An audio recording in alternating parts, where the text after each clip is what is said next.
ठीक है। तो विज्ञान प्रकृति के क्रमबद्ध एवं सुव्यवस्थित ज्ञान को विज्ञान बोलते हैं। कहने को एक लाइन है लेकिन इसका बहुत बड़ा मीनिंग है।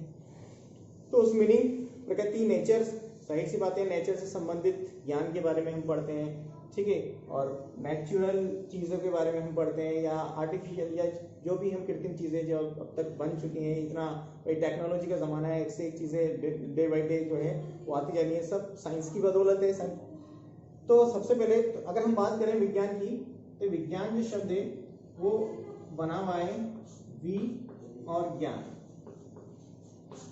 इसको मैंने थोड़ा सा अपनी तरीके से बनाने की कोशिश की। विज्ञान, विज्ञान का मतलब है विशेष ज्ञान।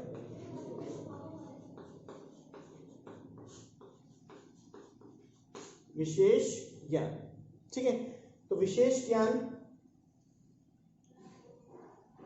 यानी किसी भी सब्जेक्ट को लेके हम बात करें या किसी भी पर्टिकुलर चीज को लेके, थिंग्स के बारे में, नेचर के बारे में, एक विशेष ज्ञान ही क्या कहलाता है?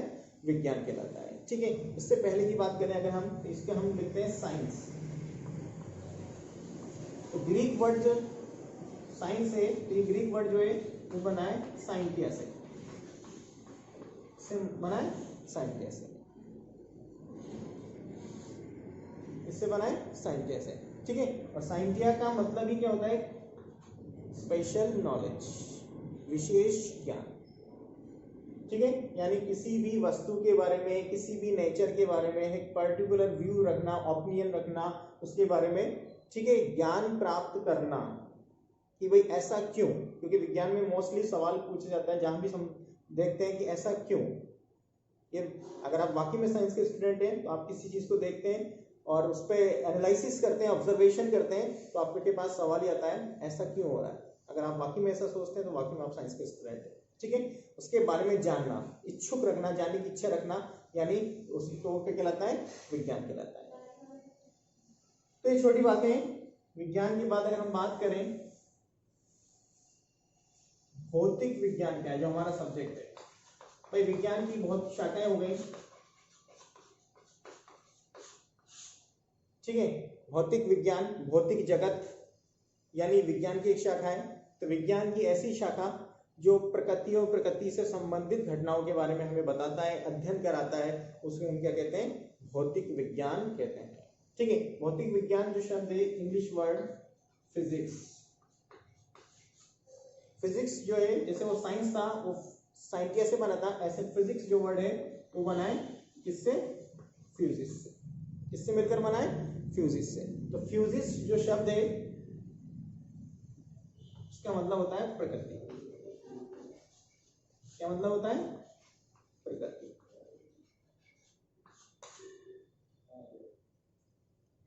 तो प्रकृति, तो इससे यानी फिजिक्स में हम क्या पढ़ने वाले हैं, यानी भौतिक विज्ञान की प्रकृति और प्रकृति से संबंधित घटनाओं के बारे में। विज्ञान की वह शाखा जो प्रकृति और प्रकृति से संबंधित घटनाओं के बारे में अध्ययन कराती है, क्या कहलाती है? भौतिक विज्ञान कहलाती है। तो ये बेसिकली एक सिंपल सी परिभाषा है।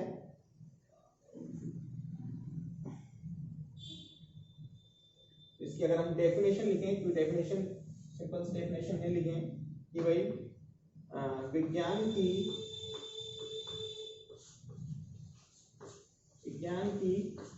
वह शाखा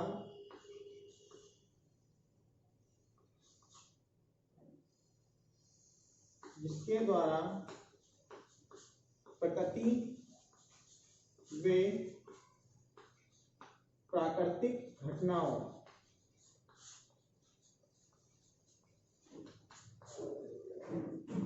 के बारे में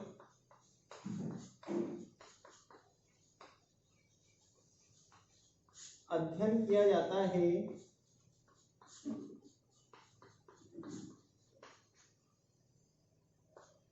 भौतिक विज्ञान कहलाती है।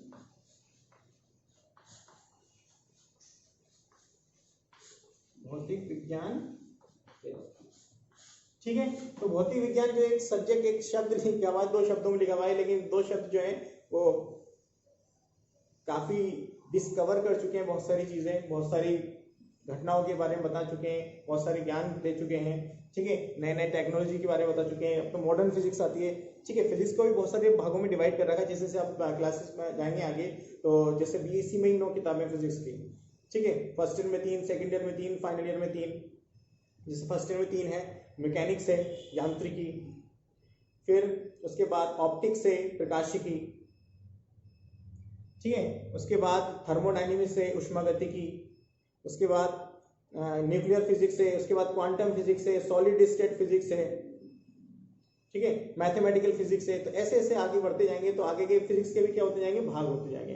यानी पर्टिकुलर आपको कोई मैथमेटिकल फिजिक्स, उसमें मैथमेटिकल फिजिक्स संबंधित यानी जो मैथमेटिक्स टर्म्स आती हैं, क्योंकि फिजिक्स और मैथमेटिक्स जो है वो साथ चलते रहते हैं, ठीक है।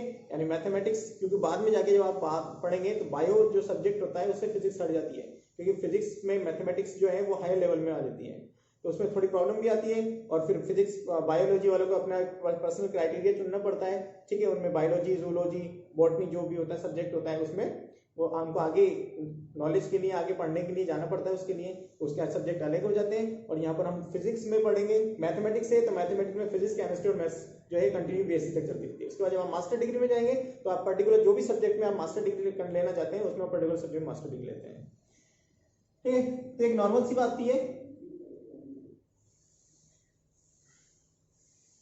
तो हमारा जो चैप्टर नंबर फर्स्ट है, हम ज्यादा बात ना करते हुए चैप्टर नंबर फर्स्ट पे आए।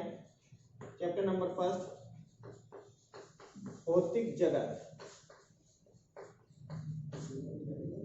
ठीक है, फिजिकल वर्ल्ड।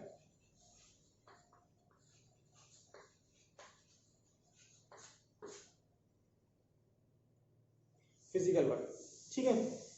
तो एक हम यहाँ पर इंपॉर्टेंट टॉपिक पढ़ने वाले हैं, छोटा सा इंपॉर्टेंट टॉपिक है, बहुत इंपॉर्टेंट टॉपिक है वो, जो आगे चाहे आप अभी 11th क्लास में ये टॉपिक है, 12th में भी होगा, first year, second year, final year और जितने भी गवर्नमेंट लेवल के कॉम्पिटिटिव एग्जाम होते हैं सब में ये काम में आने वाला है। जो आज का पहला टॉपिक है हमारा, विमा, डायमेंशंस।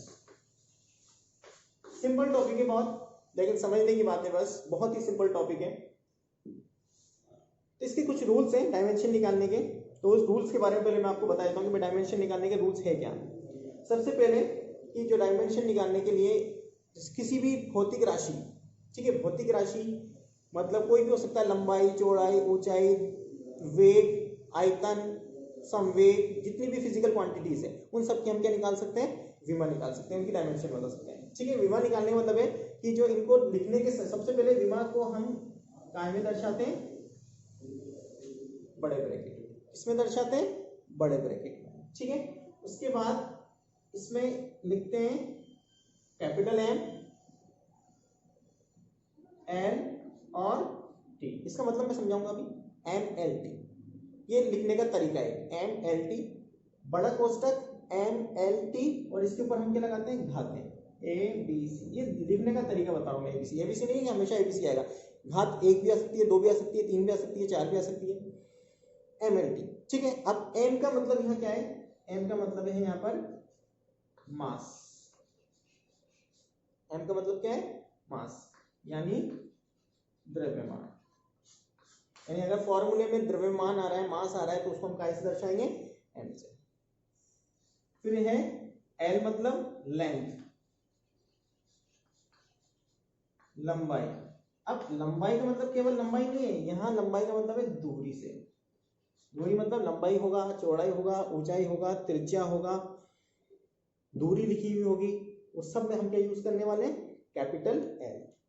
और जो ये टी है, टी है उसमें हम क्या लिखेंगे, सॉरी इंग्लिश में लिखना पड़ेगा, टाइम, यानी समय। अगर फॉर्मूले में कहीं क्या आ रहा है, समय आ रहा है, तो उसे हम कैसे दर्शाएंगे, टी से दर्शाएंगे। तो ये एक सिंपल सी बात है, लिखने का तरीका है। तो ध्यान रखना कि विमा को लिखने के लिए हम एम एल टी का यूज करते हैं, उसके ऊपर घाते लगाते हैं। एम का मतलब मास यानी द्रव्यमान है, एल का मतलब लेंथ यानी लंबाई, दूरी, चौड़ाई कुछ भी कह सकते हैं, और टी मतलब टाइम, समय है। तो इसके आगे पढ़ेंगे तो और आगे थोड़ा और डिस्क्रिप्शन देंगे, लेकिन मैं एक छोटा सा एक एग्जांपल लेके बता दूं। जैसे मान लो आपके लिखा हुआ खाली लंबाई, लंबाई नहीं, हम मैं लिख देता हूँ क्षेत्रफल, आपको दे रखा है क्षेत्रफल। तो विमा निकालने के लिए, ठीक है, विमा निकालने के लिए हमें सबसे पहले फॉर्मूले की जरूरत पड़ेगी। फॉर्मूले, फिजिक्स में फॉर्मूले के बिना हम कुछ भी नहीं कर सकते। फर्स्ट इंपॉर्टेंट है फॉर्मूले। हमें फॉर्मूले मैक्सिमम से मैक्सिमम याद होने चाहिए, ठीक है। धीरे धीरे याद हो जाएंगे, सब आते जाएंगे, याद करते जाएंगे।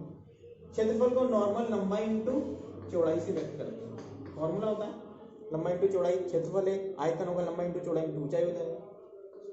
अब इसकी विमा लिखनी है, क्षेत्रफल की विमा। आपको क्वेश्चन दे रखा है कि क्षेत्रफल की विमा लिख के बताओ, ठीक है। तो क्षेत्रफल की विमा लिखने के लिए हमें पहले फॉर्मूला पता होना चाहिए।